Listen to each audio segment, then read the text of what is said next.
Happy Friday. And guess what? And now the good news. How exciting is that? Good news, great things here on a Friday night just to warm the soul as we get all involved in this fall season here. Well, our first story is quite interesting, actually. I had no idea that there was a moth that looked like a wasp.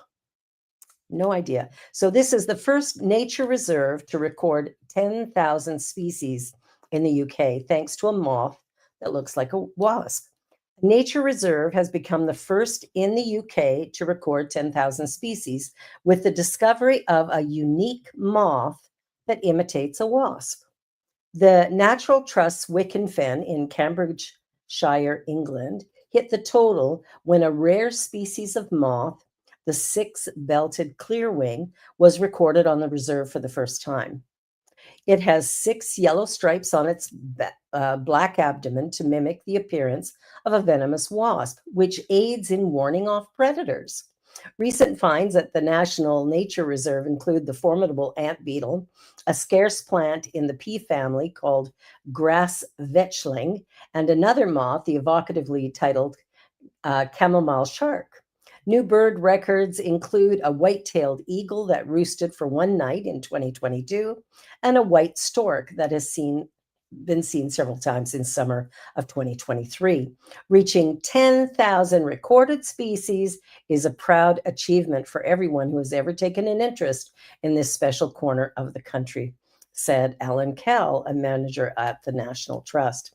When the UK conservation charity National Trust bought Wicken Fen in 1899 for a paltry 15 bucks, 11 or 10 pounds, it was only 2 acres in size, but the nonprofit has spent 126 years expanding and caring for it, creating a wildlife haven covering 2,026 acres. Bravo, UK. Like, what a great thing to do. That is beautiful. And what a unique moth. Whoa. All right. A female archaeologist uncovers lost land bridge that may rewrite European history. Stretches of land now hidden underneath the sea may have given early humans a way to move between what is today Turkey and Europe, according to groundbreaking new research in this little studied region. The recently published study reveals the first evidence of Paleolithic activity in Ivalic and may reshape how scientists understand our species' journey into Europe. The prehistoric peopling of Europe has long been documented as occurring in waves from the western edge of Eurasia. For decades, experts believed that Homo sapiens reached Europe mainly by traveling through the Balkans and the Levant, moving from Africa into the Middle East. However, the discovery of 130 stone tools spread across 10 sites within a 200-kilometer square area suggests a different possibility. According to a study published in the peer-reviewed Journal of Island and Coastal Archaeology, long before Avalik became known for its olive groves and seaside scenery, this part of the northeastern Aegean coast, now in Turkey, may have served as another key passageway for ancient humans exploring a shifting prehistoric world. It was a truly unforgettable moment for us, holding the first tools in our hands, as both emotional and inspiring. It was a female archaeologist in Turkey who actually found this, Dr. Karahan, uh, who was part of the fully female-led team.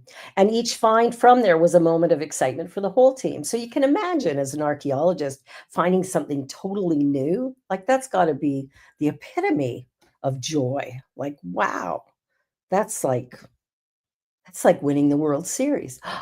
There's a game on tonight. I'm from Toronto, and Toronto's playing Seattle. All right, and you probably already know that. So one more story before we take a news break. A library is rescuing historic treasures trapped on old floppy disks from the digital dark ages. Remember floppy disks?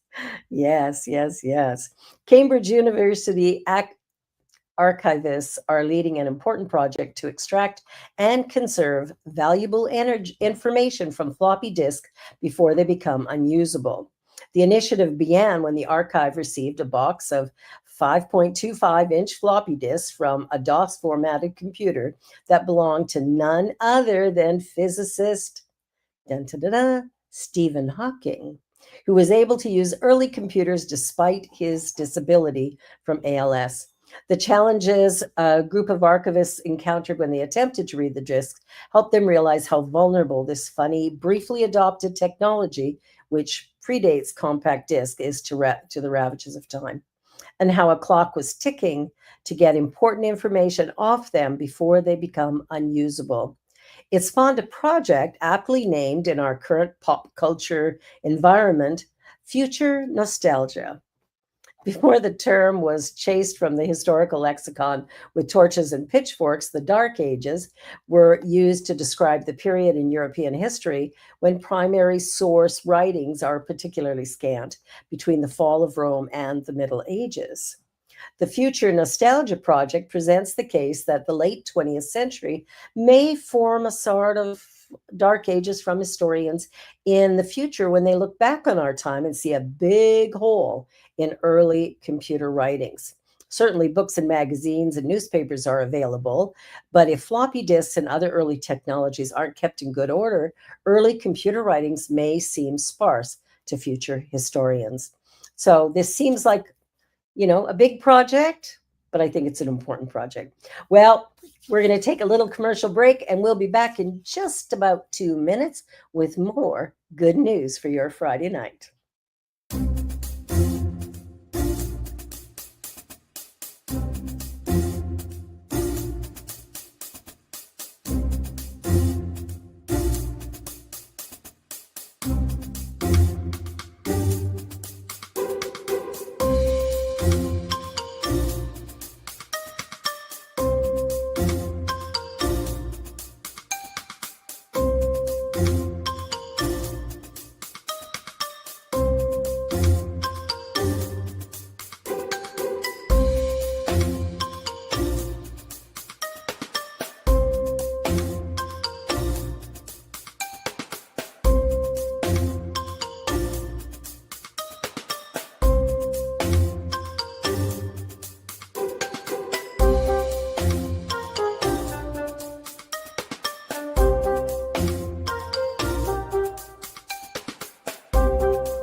New Thought Media Network proudly presents It's All Love, Wednesdays at 4 p.m. Mountain Time, 6 p.m. Eastern, with Laura Mock as the presence of love,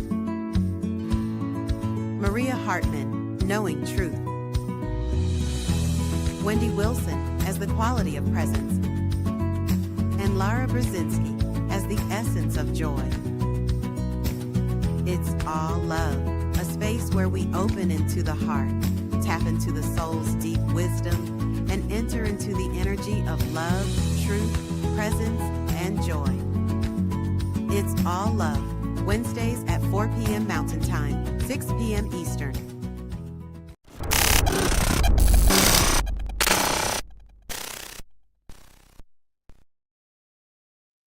And now more good news. I'm Barbara Jean. I don't think I said that earlier, but I'll say it now. You probably know who I am anyway, right? My name's underneath me.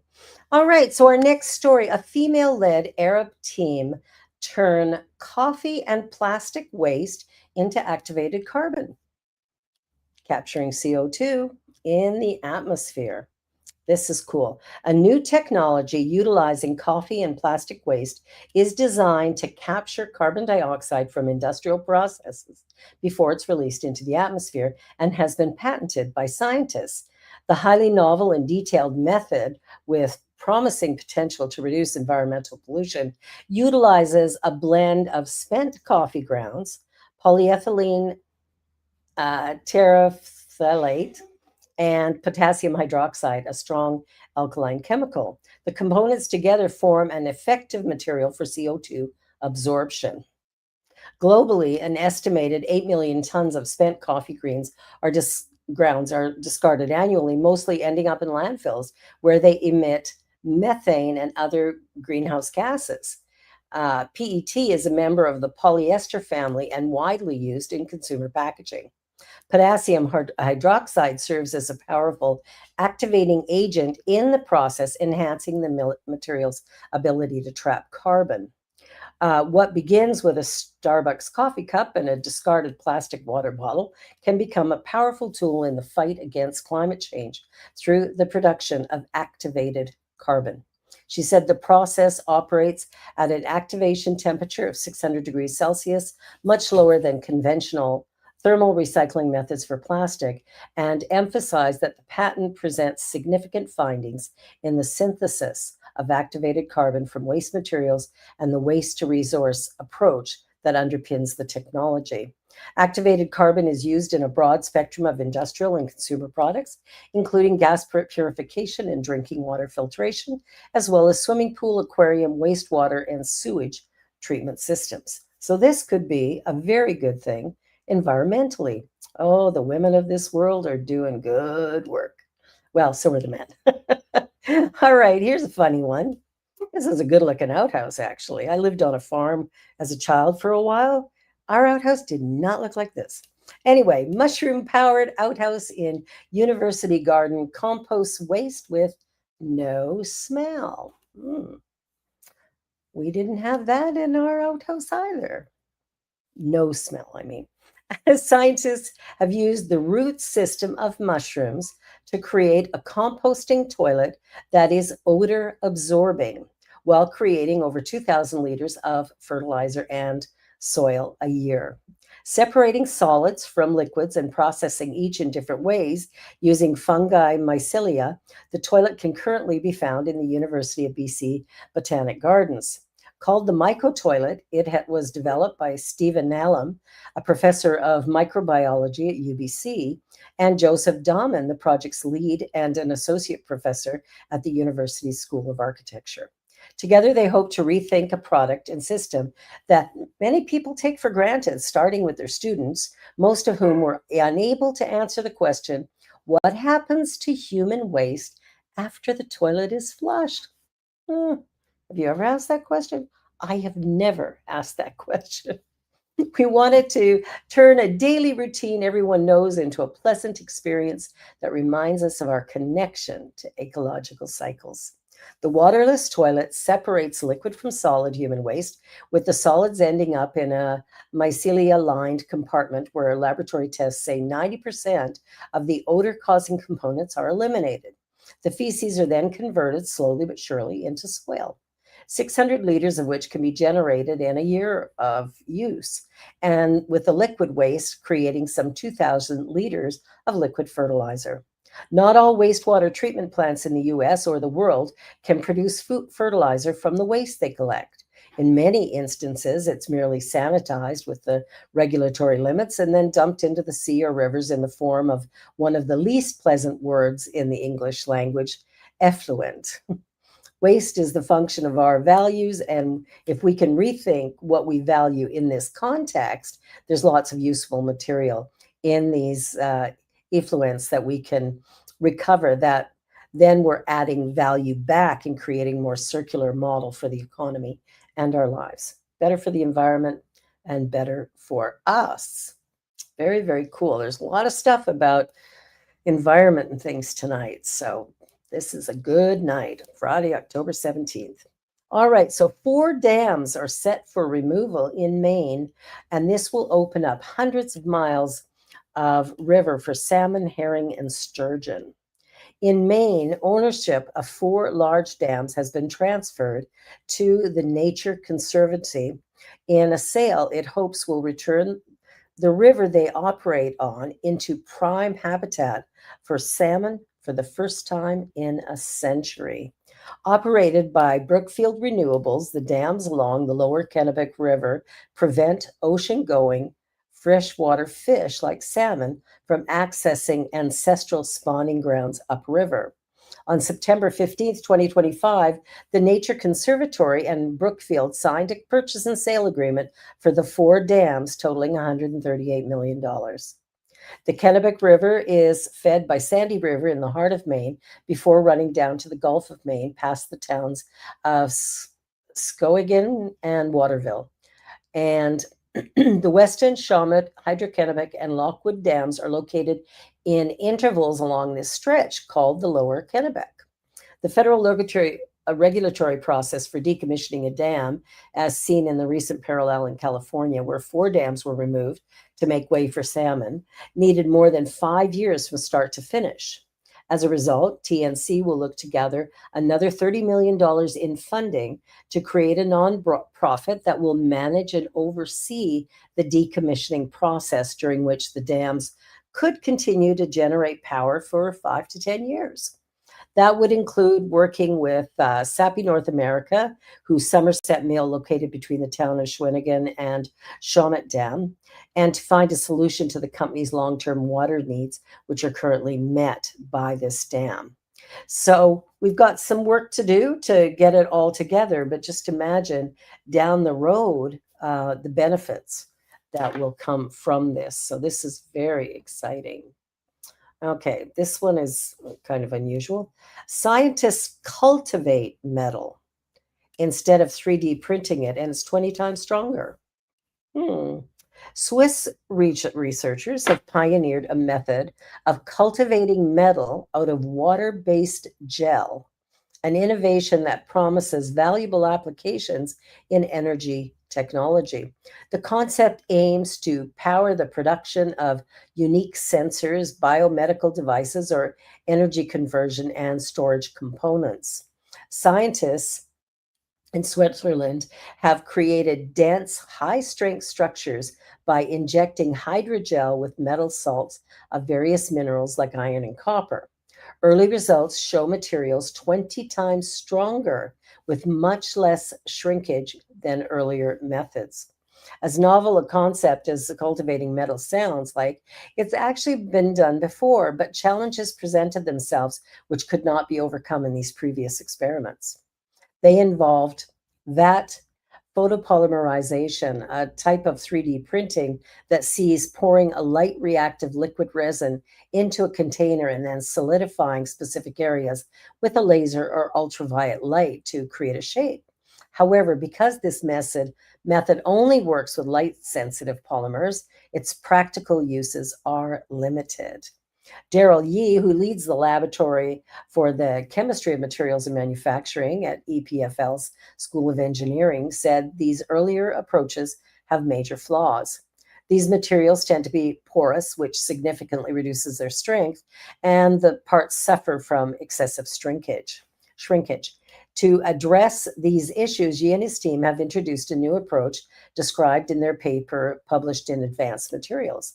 Instead of hardening a resin already mixed with metal components, the researchers first 3D print a framework using a simple water-based gel known as a hydrogel.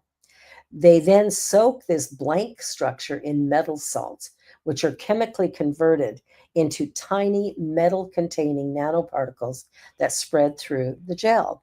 Repeating this process multiple times allows them to create composites with very high metal content.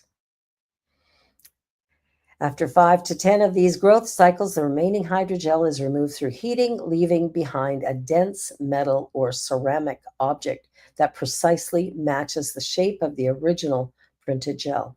Because the metal salts are added only after printing, the same hydrogel template can be used to make a variety of different metals, ceramics, or composite materials. How cool is that? We can cultivate metal now. We live in a world of really remarkable people who do truly remarkable things. Okay, a nation that's 90% rainforest announces new protections for over 25 million acres. Yeah. Huge news broke recently when a country with more intact forests than any other on Earth decided that 90% of all forest cover would be preserved by law. Yes, conserved by law. Made in New York in advance of a UN summit that will see the party members of the Framework Conference on Climate Change meet for the 30th time, the decision was heralded as a major step in the effect to protect 30% of all natural landscapes on the Earth. The nature in question was Suriname, the former Dutch colony located on the northern coast of South America, bordering Brazil to the south and Guyana to the west. Famous for containing vast tracts of Amazon rainforest, Ministry of Foreign Affairs Buva made the announcement on behalf of the recently elected president. We understand and accept the immense responsibility for stewarding over 15 million hectares of tropical rainforest. And it is because of this responsibility that we are envisioning an economy that is powered by our rich forests and biodiversity. 90% of the country is covered in rainforests, typical of the Amazon basin, the world's largest rainforest and an ecosystem that spans 9 countries. As a result, it's one of 3 states that register as carbon sinks, meaning they absorb more carbon dioxide than they emit. The decision comes at a time when deforestation in Suriname is on the rise, but losses basin wide are falling substantially. Rewild, a conservation organization working actively in the Amazon and other South American landscapes, reports that more than 700 birds, 100 species of amphibians, and more charismatic mammals, such as lowland tapirs, jaguars, giant river otters, and 8 different primates, range throughout the country. So creating this safe and sacred space, I think, is a really brilliant move. It's good for our planet. It's good for humanity. Let's put it that way. Let's just call it what it is. It is a very good idea. All right. So we've been sharing stories from the Good News Network, and now I've got a couple from Sunny Skies.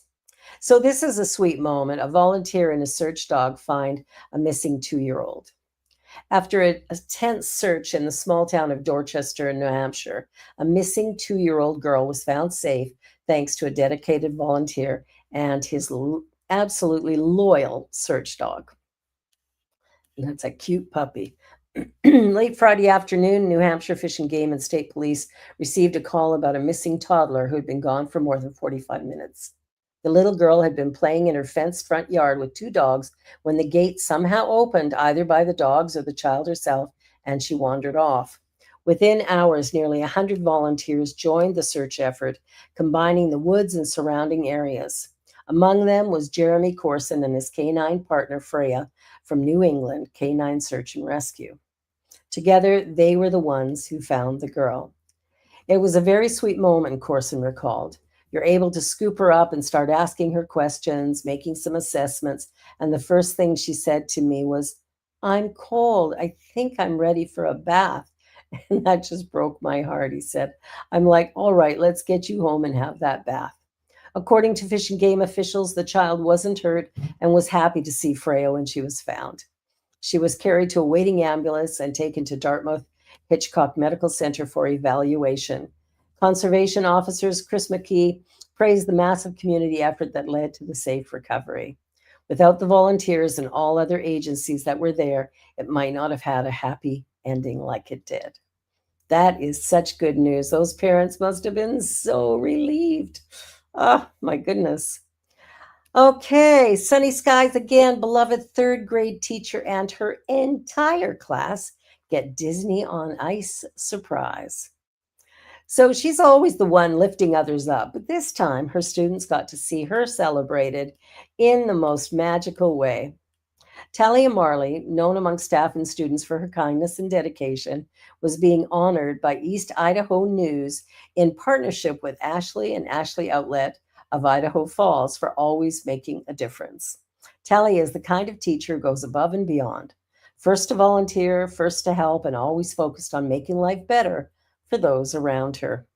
During the surprise visit, she was presented with flowers, a box of chocolates, and a gift card for dinner. But the surprises didn't stop there. When Disney on Ice heard about her story, they decided to spread the magic even further by giving Talia and every single student in her class tickets to the show. For Talia, teaching is about much more than academics. She says it's important to build relationships with them in their personal lives, showing up for their football games, basketball games, dances, theater, all that stuff. Her students say they feel that love every day. And it's really fun because that means we can count on her to do anything for us, one student shared. How sweet a story is that? Oh, I love it. I love it. See, doing good stuff actually matters. All right. So this story, yes, 101-year-old woman who still goes to work 6 days a week shares her life advice. Are you ready? In a world where most people dream of retirement, Anne Angeletti is living proof that passion and purpose can keep you going and glowing well past 100. At 101 years old, Anne still runs her own jewelry business, Curiosity Jewelry in Cresskill, New Jersey, alongside her daughter and granddaughter. 6 days of work, 6 days a week, she can be found zipping through New York's Diamond District, chatting with vendors and handpicking pieces for her loyal customers. So, what's the secret behind her lifelong success and happiness? You'll have to hear it from Anne herself, and trust us, it's worth it. Do you have that video, Dea? Look at her.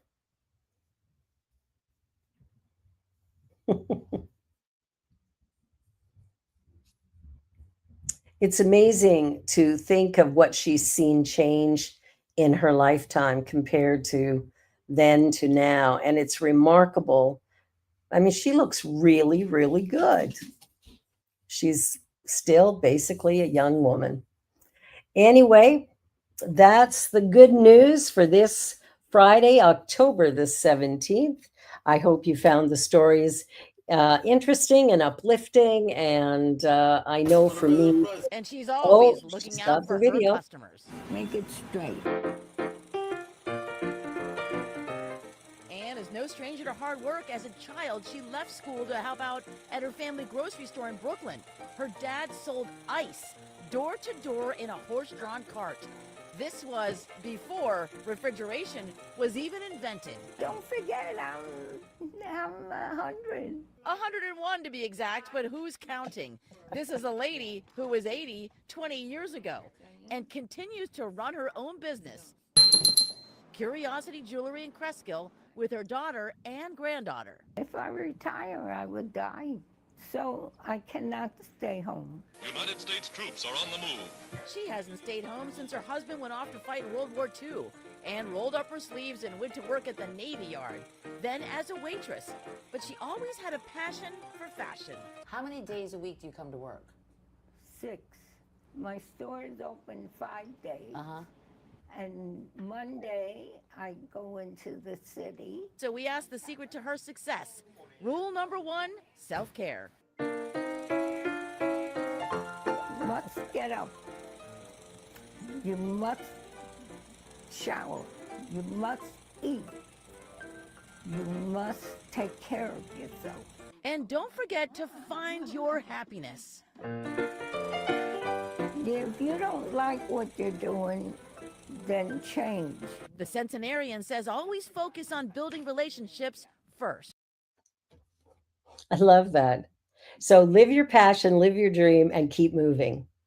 Don't just sit around and don't do anything. Well, everybody, that's the good news for this here Friday night, October 17th. And I hope she inspires some or all of you to really take good care of yourself, because if you don't do you, you won't get done. Anyway, have a beautiful, marvelous week. Know that you are loved and appreciated. I'm Barbara Jean, and I'll see you again next time. You've been watching the good news here on the New Thought Media Network. Please be sure to like, share, and subscribe. Bye for now.